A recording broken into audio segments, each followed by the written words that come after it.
আজকের গল্প অপলা মুখার্জির লেখা গহীন হৃদয়। ট্রেন ধরতে আসার সময় আজ কয়েকদিন ধরেই এই মধ্যবয়সী ভদ্রলোকটিকে তার দিকে একভাবে তাকাতে দেখছে মেঘমালা। প্ল্যাটফর্মে একটা বেঞ্চে চুপচাপ বসে থাকেন ভদ্রলোক। চোখের দৃষ্টি বলে দেয় কিছু একটা খুঁজে চলেছেন তিনি। না পাওয়ার যন্ত্রণা কুড়ে কুড়ে খাচ্ছে তাকে। সৌম্যদর্শন এই ভদ্রলোকটিকে দেখলেই মনে হয় সম্পূর্ণ গৃহস্থ। মর্নিং ওয়াকের জন্য প্ল্যাটফর্মে আসেন বোধ হয়, তারপরে বসেই থাকেন। সকালের এই সময়টায় দম নিতে পারে না মেঘমালা। রোবটের মতো ছুটে বেড়ায় সে। সংসার তার ছোট হলেও ঝক্কি ঝামেলা কি কম? সূর্য ওঠার সাথে সাথে চোখ মেলে তারপরে আর দুপায়ের পাতা এক করে দাঁড়ানোর মতো সময় থাকে না। শাশুড়ির ইসবগুল, মন্দারের বেডটি আর খবরের কাগজ ঘরে ঘরে পৌঁছে দিতে হয়। কনকদিকে রান্না বুঝিয়ে এরপরে বিটুকে তোলার পালা। রোজই মায়ে ছেলেতে খণ্ড প্রলয় চলে। তারপরে তাকে স্কুলের জন্য তৈরি করা যায়। মন্দারের ব্রেকফাস্ট আর অফিস যাওয়ার জামাকাপড় গুছিয়ে 9টার ট্রেনটা ধরার জন্য তার হাতে বাঁচে মাত্র 40 মিনিট সময়। নাকে মুখে কোনো রকমে দুটো গুজে সে স্টেশনের পথে ছুটতে থাকে। সৌভাগ্যের বিষয়, স্টেশন মাত্র 10 মিনিটের পথ। তাও রোজই সে একেবারে শেষ মুহূর্তে স্টেশনে এসে পৌঁছায়। প্রথম প্রথম মেঘমালা ভাবত ভদ্রলোক হয়তো যাতায়াতের পথে লোকজন দেখছেন। পরে সে লক্ষ্য করল তিনি শুধু তার দিকেই তাকিয়ে থাকেন। শুধু তাকিয়ে থাকেন না, তার সেই অন্তর্ভেদী দৃষ্টি যেন তার মধ্যে কিছু একটা খুঁজে বেড়ায়। 4-5 দিন এই ঘটনা লক্ষ্য করার পরে তার বেশ অস্বস্তি হতে লাগল। হলেই বা ভদ্রলোক মাঝ বয়সী, আজকাল কি মতলবে কে ঘোরে বোঝা ভার। কি করবে বুঝে উঠতে পারে না সে। একটু কিন্তু কিন্তু করে একদিন রাতে কথাটা সে মন্দারকে বলেই ফেলে। আজ 6 বছর হলো বিয়ে হয়েছে তার। বিয়ের আগে বা পরে এমন অদ্ভুত পরিস্থিতিতে সে কখনো পড়েনি। মন্দার প্রথমে ঘটনাটাকে পাত্তাই দিল না। বলল, ধুস, অল্প বয়সী ছেলে হলে একটু জেলাস ফিল করতাম। আমার বউটাকে তো দেখতে মন্দ নয়। বুড়ো মানুষের আর যাই হোক তোমাকে প্রপোজ করার সাহস হবে না। খুব রাগ হলো মেঘমালার। লোকটা কি খুব বুড়ো নাকি? আর বিপদ কি কাউকে বলে কয়ে আসে? সে ঠিক করল ব্যাপারটা সে নিজেই সমাধান করবে। ইচ্ছে করে পরের দিন মিনিট 10 আগে সে প্ল্যাটফর্মে পৌঁছালো। দূর থেকেই দেখা গেল ভদ্রলোক কোলের দিকে ঝুঁকে কিছু একটা করছেন। কৌতূহলী হয়ে একটু তাড়াতাড়ি পা চালালো মেঘমালা। আজ ভদ্রলোকের কোলে একটা খাতা পেন্সিল দিয়ে সেখানে কিছু একটা করছেন তিনি। কে আসছে কে যাচ্ছে সেদিকে ভ্রুক্ষেপই নেই। ওর পেছনে গিয়ে চুপি চুপি খাতাটায় একবার চোখ বুলিয়েই সাংঘাতিকভাবে চমকে ওঠে মেঘমালা। এ কি? পেন্সিলের আঁচড়ে খাতায় ধীরে ধীরে এক মহিলার অবয়ব ফুটে উঠছে। আর অবাক কাণ্ড, ছবিটা অবিকল তারই মতো। মেঘমালার শরীরের সবকটা স্নায়ু একসাথে সজাগ হয়ে উঠল। এমনি এমনি তো এমন ঘটনা ঘটবে না। ভদ্রলোক পুলিশের কেউ নন তো?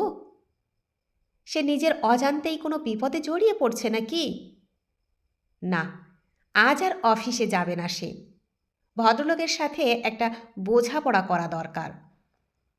ছবি আঁকার মৌলিক অধিকার নিশ্চয়ই তার আছে, তাই বলে তার অনুমতি ছাড়াই একেবারে হুবহু তার ছবি আঁকবেন? ওই জন্যই কি অমনভাবে দেখা? অসম্ভব রাগে তার কান দুটো গরম হয়ে উঠল। একেবারে ভদ্রলোকের পাশে গিয়ে বসল সে। এই যে মশাই, শুনছেন? ওটা কার ছবি আঁকছেন আপনি? ভদ্রলোক এবার চোখ তুলে চাইলেন। অত্যন্ত নির্লিপ্ত সেই দৃষ্টি। আবার তার হাত চলতে লাগলো খাতার পাতায়, ধীরে ধীরে ফুটে ওঠা এক অস্পষ্ট নারী মূর্তির ওপরে। ওই ছবিকে জীবন্ত করে তোলা যেন তার দায়।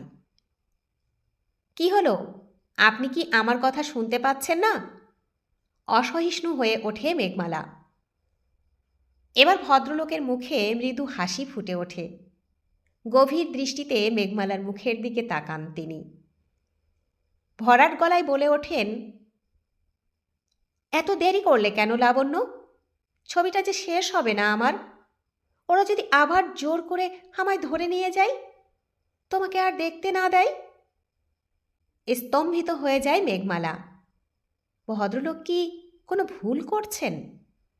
অন্য কোনো চেহারার সাথে তার চেহারাকে গুলিয়ে ফেলছেন? না, ওর ভুলটা এবার ভেঙে দেওয়া দরকার। কিন্তু ভদ্রলোকের কথাগুলো এমন অসঙ্গতিপূর্ণ ঠেকছে কেন? শুনুন, আপনার বোধহয় কোনো ভুল হচ্ছে। আমি লাবণ্য নই। আর আপনি আমার ছবি আঁকছেন কেন? উনি আপনার প্রশ্নের কোনো জবাব দেবেন না। ওকে কোনো কথা এখন জিজ্ঞাসা করার কোনো অর্থই হয় না।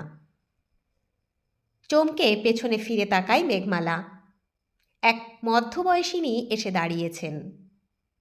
খুব মায়া মাখানো চেহারা, মুখখানি অপরূপ সুন্দর, এই বয়সেও বেশ সুন্দরী। আপনি? উনি আমার স্বামী। রোজ সকালে হাঁটতে আসেন, 8টার মধ্যেই বাড়ি ফিরে যান। আজ 9:30 বেজে গেছে। আমি তাই ওকে বাড়িতে নিয়ে যেতে এসেছি। উনি এই প্ল্যাটফর্ম ছাড়া আর কোথাও যান না। ওর শরীরটা বিশেষ ভালো নেই বলে মনে হচ্ছে। আমাকে তো কোনো এক লাবণ্য ভেবে বসলেন। এমন অবস্থায় ওকে আপনারা একা ছেড়ে দেন? উনি এমনিতে সুস্থ মানুষ, সাধারণ আর 5টা লোকের মতোই থাকেন, কোনো ক্ষতি করেন না। তবে মাঝে মাঝে উনি অতীতের কোনো একটা সময়ে ফিরে যান। তখন আর আশেপাশের কাউকে চিনতে পারেন না। ওই সময়টার ভেতরেই ঘোরাফেরা করতে থাকেন। ডাক্তার দেখাননি? হ্যাঁ, বহুবার দেখিয়েছি, তবে অবস্থার বিশেষ কিছু পরিবর্তন হয়নি। কেন এমন হয় ওর? লাবণ্যই বা কে? মেঘমালার গলার স্বরে রীতিমতো কৌতূহল ফুটে ওঠে। মৃদু হাসেন ভদ্রমহিলা। সে তো অনেক কথা।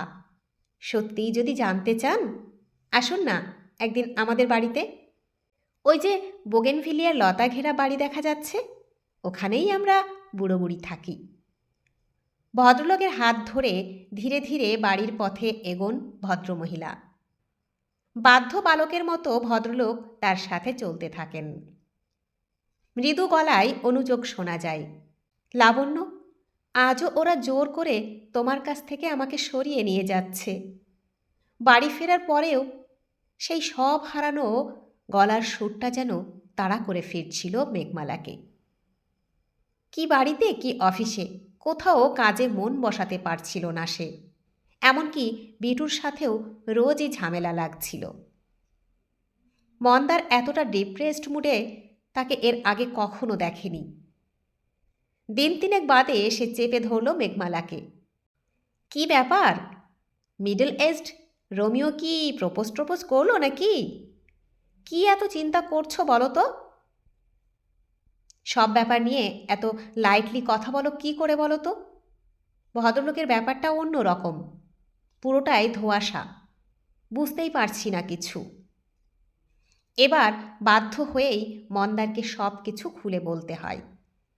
মেঘমালা বেশ টের পাচ্ছিল। শুনতে শুনতে মন্দারের মুখের চেহারাটাই পাল্টে যাচ্ছিল। চলো এই রবিবারই যাওয়া যাক ওই ভদ্রলোকের বাড়িতে। আমারও খুব কৌতূহল হচ্ছে। রবিবারে খাওয়া দাওয়া মিটিয়ে বিটুকে কনকদির জিম্মায় রেখে বিকেল 4টে নাগাদ ওরা রওনা হলো। ভেতরে ভেতরে সাংঘাতিক উত্তেজনা হচ্ছিল মেঘমালার। এমন ঘটনার সামনাসামনি ও এর আগে কখনো হয়নি। একজনই মানুষ, বর্তমানের সংযোগ ছিঁড়ে যিনি মাঝে মাঝে অতীতেই বিচরণ করেন। ভদ্রমহিলা স্মিত মুখে অভ্যর্থনা জানালেন ওদের। ভারী সুন্দর ছিমছাম বাড়িটি, প্রতিটি জিনিসই রুচির পরিচয় রাখে। দেওয়াল জোড়া অপূর্ব কয়েকটি তেল রঙের ছবি বসার ঘরটিকে যেন আরও সুন্দর করে তুলেছে। সামনে এক ফালি রং বেরঙের ফুলের বাগান। মনোযোগ দিয়ে ছবিগুলো দেখছিল মন্দার। মহিলা ওদের জন্য একটি ট্রেতে চা নিয়ে এলেন। মন্দার আর তার কৌতূহল চেপে রাখতে পারল না। ম্যাডাম, ছবিগুলো দারুণ। কার আঁকা এগুলো? একজনেরই মনে হয়, নিচের সইগুলো তো একই। তোমরা আমাকে সুচন্দ্রাদি বলতে পারো। ছবিগুলো আমার স্বামীর আঁকা। এককালে ছবি আঁকায় বেশ নাম করেছিলেন উনি। ওর নাম মানস কর। তবে এই ছবিগুলো কিন্তু সেই সময়কার নয়। লক্ষ্য করেছেন কিনা জানি না, ছবিগুলোর একটাও কিন্তু ল্যান্ডস্কেপ না, সবকটায় পোর্ট্রেট। উনি যখন জীবনের ওই সমস্যাসংকুল অবস্থায় হারিয়ে যান, তখনই উনি পাগলের মতো দিন রাত ছবি আঁকতে থাকেন। এমনিতে কিন্তু এখন আর উনি ছবি আঁকেন না। মেঘমালা অনেকক্ষণ ধরেই কিছু একটা বলার জন্য উসখুস করছিল। সুচন্দ্রা দেবী থামতেই সে প্রশ্ন করে বসল। ছবিগুলো সবই মহিলার, মুখগুলোও অনেকটা একই রকম। সেদিন উনি যে স্কেচ করছিলেন সেটাও অনেকটা একই রকমের ছিল। আমার মুখের সাথে খুব মিল আছে বলেই আমার সন্দেহ হয়েছিল। হ্যাঁ, ডাক্তার বলেছেন যখন উনি অতীতের ওই সময়টাই হারিয়ে যান, ওই চেহারাটায় তখন ওর চোখের সামনে ভেসে ওঠে। কল্পনায় ওই চেহারাকে উনি নানা রূপ দেন। যখন সুস্থ থাকেন তখন কিন্তু উনি কিছু আঁকেন না। কিন্তু এমনটা উনি কেন করেন? আপনি এই বিষয়ে কিছু জানেন কি? মলিন হাসি দেখা দেয় সুচন্দ্রা দেবীর মুখে। জানতে তো হবেই ভাই, যার সম্পূর্ণ জীবনটাই এই ঘটনার সাথে ওতপ্রোতভাবে জড়িয়ে গেছে। না জেনে সে কোথায় পালাবে? সেই ঘটনা শোনাবো বলেই তো তোমাদের ডেকেছি। চেয়ার টেনে ওদের মুখোমুখি বসলেন তিনি। প্রায় অবরুদ্ধ গলাটাকে ঝেড়ে পরিষ্কার করে নিলেন। ধীরে ধীরে কাহিনী এগোতে লাগল। একজন তরতাজা যুবক, ছবি যার হৃদস্পন্দন, সেই মানস কর গোল্ড মেডেল নিয়ে আর্ট কলেজ থেকে পাশ করে বেরোলো। পরিবার কিন্তু এই গোল্ড মেডেল পাওয়া সুদৃষ্টিতে দেখল না। তারা মস্ত ব্যবসায়ী। মানস পরিবারে একটিই ছেলে। সবাই চেয়েছিল সে বিদেশ থেকে উচ্চশিক্ষায় শিক্ষিত হয়ে পরিবারের ব্যবসার সব দায় দায়িত্ব নিজের কাঁধে তুলে নেবে। কিন্তু এই একরোখা ঘোড়াকে বাগ মানানো তাদের কারোর পক্ষেই সম্ভব হয়নি। বাবার তিরস্কার, মায়ের অনুনয় বিনয়, কোনো কিছুই মানুষকে তার নিজের পথ থেকে টলাতে পারল না। ছেলের শখ পূরণ হওয়ার পরেই বাবা আবার তার পুরনো জেদে ফিরে গেলেন। যত দিন যায় পরিবারের সাথে মানুষের সম্পর্ক ততই ফিকে হতে শুরু করে। সে ধীরে ধীরে নিজেকে কেমন যেন অন্তর্মুখী করে তুলল। তার ঘরের দরজা শুধু খাবার সময় খোলে। রং, তুলি আর ইজেলের দুনিয়ায় ধীরে ধীরে ডুবে যেতে লাগলো তার শিল্পী মন। তার সৃষ্টির মধ্যে কখনো আনন্দ, কখনো বিষাদ, কখনো বা নির্লিপ্ততা ফুটে উঠতে লাগল। ধোপগ্রস্ত চেহারাটাও কেমন যেন সব হারানোর চেহারায় বদলে যেতে লাগল। বাড়ির লোকজন এবার ভয় পেতে শুরু করল। এ ছেলে পাগল না হয়ে যায় শেষটায়। অভিজ্ঞ লোকজনেরা বললেন, বিয়ে দিয়ে দাও, বিয়ে দিলেই সংসারে মন বসবে। পারিবারিক সূত্র ধরেই পরিচিত এক বনেদি পরিবারের সুন্দরী শিক্ষিতা মেয়ের সাথে তার বিয়ের কথা পাকা হলো। বিয়ের আগের দিন রাতেই মানুষকে বাড়ির কোথাও খুঁজে পাওয়া গেল না। তার ঘরের সমস্ত জিনিস যেমন তেমনি পড়ে থাকল। পাওয়া গেল না শুধু তার আঁকার সাজ সরঞ্জাম। বাড়ির সবার মাথায় আকাশ ভেঙে পড়ল। পুলিশ সব জায়গা তন্ন তন্ন করে খুঁজে বিফল মনোরথ হয়ে ফিরে এলো। এখন কোন মুখে বাড়ির লোকে মেয়ে পক্ষের সামনে গিয়ে দাঁড়ায়? তারা যে সব আয়োজন করে বসে আছে। মেঘমালা অনেকক্ষণ ধরেই কিছু একটা বলতে চাইছিল। এবার সে আর থাকতে না পেরে জিজ্ঞাসা করে বসল, বিয়েটা নিশ্চয়ই আপনার সাথেই ঠিক হয়েছিল? মৃদু হাসলেন সুচন্দ্রা। শোনোই না। খবর পৌঁছালো মেয়ের বাড়িতেও। তারা পড়লেন বিপদে। এবার কি হবে?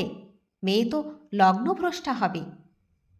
সৌভাগ্যক্রমে কাছাকাছি একটা ভালো ছেলেও পাওয়া গেল। ঠিক হলো ওই একই লগ্নে বিয়েটা দিয়ে দেওয়া হবে। কিন্তু মেয়ে এবার বেঁকে বসল। সে এই বিয়ে করবে না। মানুষের বাড়িতেই তাকে পাঠিয়ে দেওয়ার ব্যবস্থা করা হোক। এমন কথা এর আগে কেউ কখনো শোনেনি যে ছেলের সাথে বিয়েই হলো না, তার বাড়িতে মেয়ে কেমন করে থাকবে? আর কেনই বা থাকবে? মেয়েটার কি মাথা বিগড়ে গেল নাকি? অনেক বোঝানোর চেষ্টা করা হলো, কিন্তু মেয়ে নাছোড় বান্দা। অগত্যা মানুষের বাড়ির অনুমতি নিয়ে মেয়েকে সেখানে পাঠানোর বন্দোবস্ত করা হলো। সন্তানের জন্য আঘাত পেয়ে মানুষের মা বাবা দুজনেই শয্যা নিয়েছিলেন। এই মেয়ে গিয়ে তাদের কাছে টেনে নিল। ডুবন্ত পিঁপড়ে যেমন শেষ আশ্রয় হিসেবে খড়কুটো আঁকড়ে ধরে, তারাও তেমনি শেষ সম্বল হিসেবে এই মেয়েটিকেই আঁকড়ে ধরলেন। তাদের খেয়ালই থাকল না এই মেয়েটি সত্যিই তাদের পুত্রবধূ নয়। অসীম বুদ্ধিমতী মেয়েটি অল্প কিছুদিনের মধ্যেই সংসার এবং ব্যবসা দুদিকেই শক্ত হাতে হাল ধরল। ধীরে ধীরে বাপের বাড়ির সাথে তার সম্পর্ক ক্ষীণ হয়ে এলো। কিন্তু মানুষ, সে তখন কোথায়? আর সেখান থেকে তাকে খুঁজে পাওয়া গেল কিভাবে? তার অমন অবস্থায় বা হলো কেন? কৌতূহলী গলায় প্রশ্ন করে বসে মন্দার। সেটা তোমাদের বলবো বলেই তো এই গল্পটা শুরু করলাম, না হলে যে আমার অনেক কথাই না বলা থেকে যাবে। সুচন্দ্রার গলায় বিষণ্ণতার সুর ফুটে ওঠে। মানুষ সেই রাতেই ট্রেন ধরে পাড়ি দিয়েছিল সুদূর সাঁওতাল পরগনায়। বাড়ির প্রতি বিতৃষ্ণায় তার মন ভরে উঠেছিল। এদের কাছ থেকে দূরে, বহু দূরে সে পালিয়ে যেতে চেয়েছিল। তার শিল্পী মন যে নিজেকে আকাশ বাতাস প্রকৃতির সাথে ওতপ্রোতভাবে জড়িয়ে ফেলতে চায়। সোদা মাটির গন্ধ, কচি পাতারা আমন্ত্রণে যে আরাম মেলে, গতানুগতিক সাংসারিক জীবনে সে স্বাদ কোথায়? সংসারের মোহ তার নেই। যে অপরিসীম আনন্দের জগৎ সে খুঁজে পেয়েছে, তাই নিয়েই তার বাকি জীবনটুকু কেটে যাবে। এর মধ্যেই শিল্পজগতে মানুষের অল্প বিস্তর নামডাক হয়েছিল। দু চারখানা ছবিও বেশ চড়া দামেই বিক্রি হয়েছিল, তাই তার হাতে টাকা পয়সাও ছিল। সাঁওতাল পরগনায় এক প্রত্যন্ত গ্রামে একটি ছোট বাড়ি ভাড়া নিয়ে সে তার আঁকার স্টুডিও খুলে বসল। এখানকার অপরূপ সুন্দর প্রকৃতিতে ইজেলবন্দি করাটা যেন তার নেশায় পরিণত হলো। পাশাপাশি চলল মানুষের চেহারা নিয়ে পরীক্ষা নিরীক্ষা। মডেল পেতে অসুবিধা হলো না তার। এরা বড্ড গরিব। অল্প পয়সার বিনিময়ে ছেলে বুড়ো সবাই তার সাথে কাজ করতে আগ্রহী হয়ে উঠল। ঈশ্বরের অভিপ্রায় ঈশ্বরই জানেন। একদিন হারান নামে এক সাঁওতাল তার বিধবা মেয়েকে নিয়ে হাজির হলো তার স্টুডিওতে। 20-21 বছরের মেয়েটির যুবতী শরীর যেন ভরভরন্ত শান্ত নদী। সেই নদীর জলে অবগাহন করলে শরীর মনে নেমে আসে অসীম প্রশান্তি।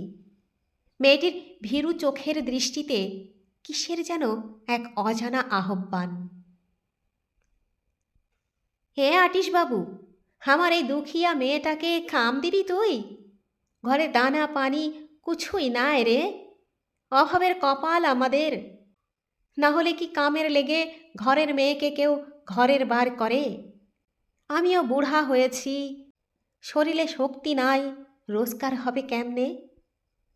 উরো যে কপাল পুড়ল, লাবু নাম উর, লাবণ্য।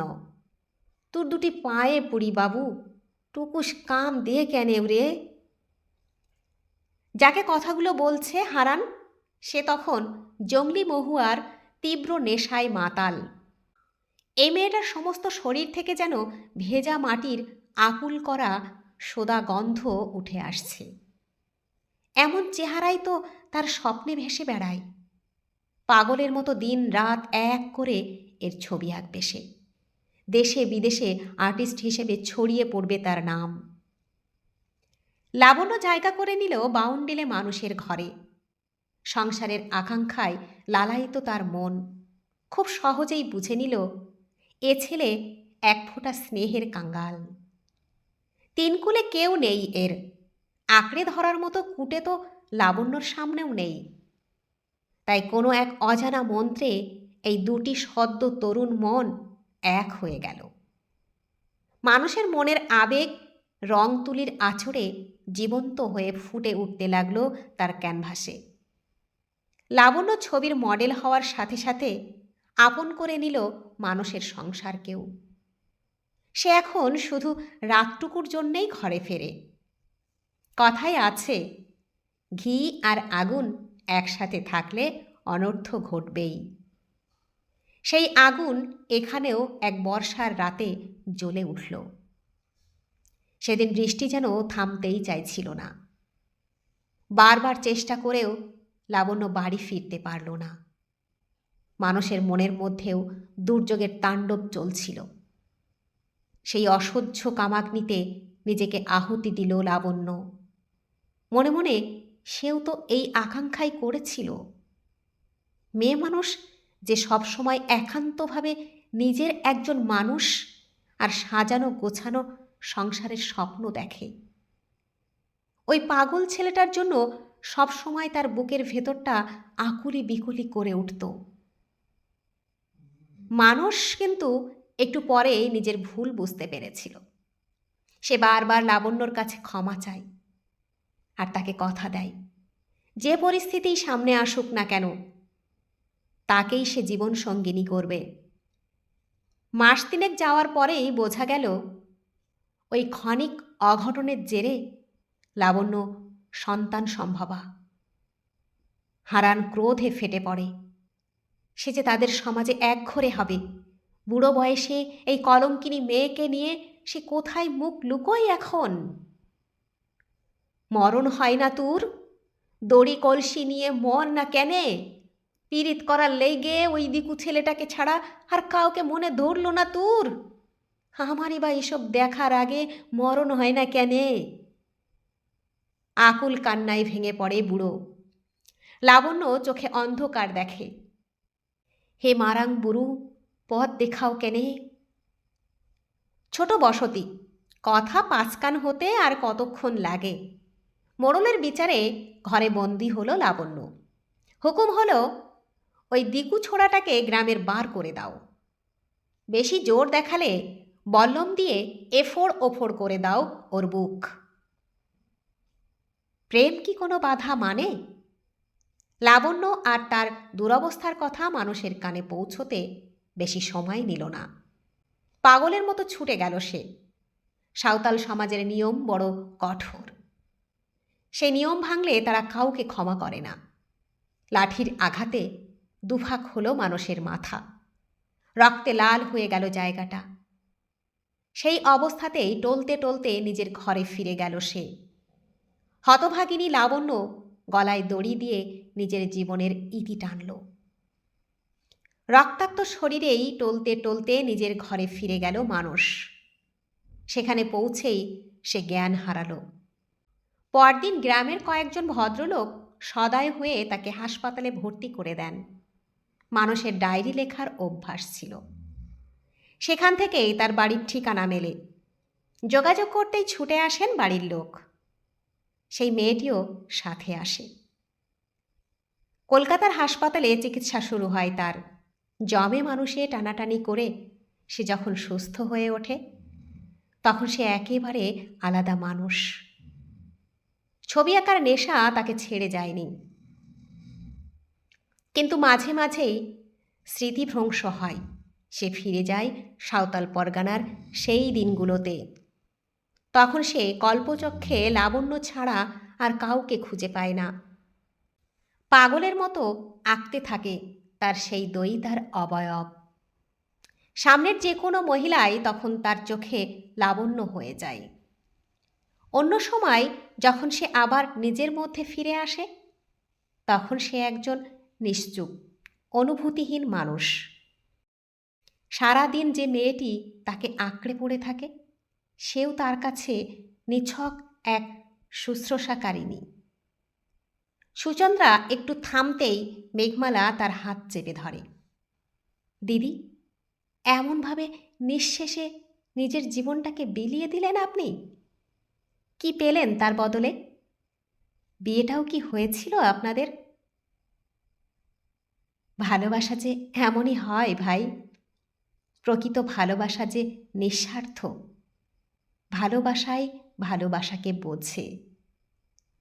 যেদিন সব কিছু ছেড়ে এই বাড়িতে চলে এসেছিলাম, সেদিনই তো নিজের যা কিছু সবই ভুলেছিলাম। আমার যা পাওয়ার আমি এখানেই পেয়ে গেছি। দিন তো ফুরিয়ে এলো ভাই। বাকি কটা দিনও আমার এই মানুষটাকে ঘিরেই কেটে যাবে। না, সামাজিক বিয়ে যাকে বলে তা আমাদের হয়নি। যেখানে মন সব মেনে নিয়েছে, সেখানে শুধু কতগুলো নিয়মের বেড়াজাল মেনে নিতে আমার মন চায়নি। এই মানুষটার প্রেম আমাকে শিখিয়েছে সত্যিকারের ভালোবাসায় নিয়ম, নীতি, সমাজ, গরিব বড়লোকের স্থান নেই। ঈশ্বরের কাছে এইটুকুই চাইব, আমার আগে তিনি যেন ওকে নিয়ে নেন। বড় অসহায় ও। চশমা খুলে চোখ মোছেন সুচন্দ্রা। ওই মানুষটাকে একবার দেখতে চাই দিদি, মন্দার আগ্রহী গলায় বলে উঠল। ইজেলের সামনে দাঁড়ানো কাঁচা পাকা অবিন্যস্ত চুলের মানুষটি তুলি হাতে ঘুরে দাঁড়ালেন। মেঘমালাকে দেখে তার মুখে হাসি ফুটে উঠল। লাবণ্য, এসেছ? ওরা আসতে দিল? চলো, কালকেই বিয়েটা সেরে ফেলি। এই দেখো, তোমাকেই তো আঁকছি। সংসারটাও আমরা দুজনে মিলে সুন্দর করে এঁকে ফেলব। আর চলে যেও না কিন্তু। দু চোখ জলে ভরে আসে মেঘমালার। এই সব হারানো মানুষটার আকুল আর্তির কি জবাব দেবে সে? বুকের ভেতরটা এক অব্যক্ত বেদনায় আকুল হয়ে উঠছিল তার। বাইরে এসে মন্দারের হাতখানা প্রাণপণে আঁকড়ে ধরে মেঘমালা। মন্দার তার পিঠে হাত রাখে। নিঃশব্দ ভালোবাসার অর্থ আজ তাদের কাছে সুস্পষ্ট হয়ে উঠেছে। বন্ধুরা, গল্পটি যদি ভালো লেগে থাকে তাহলে প্লিজ লাইক, কমেন্ট ও শেয়ার করতে ভুলবেন না। আর নতুন বন্ধু হলে অবশ্যই সাবস্ক্রাইব করে সঙ্গে থাকবেন। আশা রাখছি। ধন্যবাদ, ভালো থাকবেন।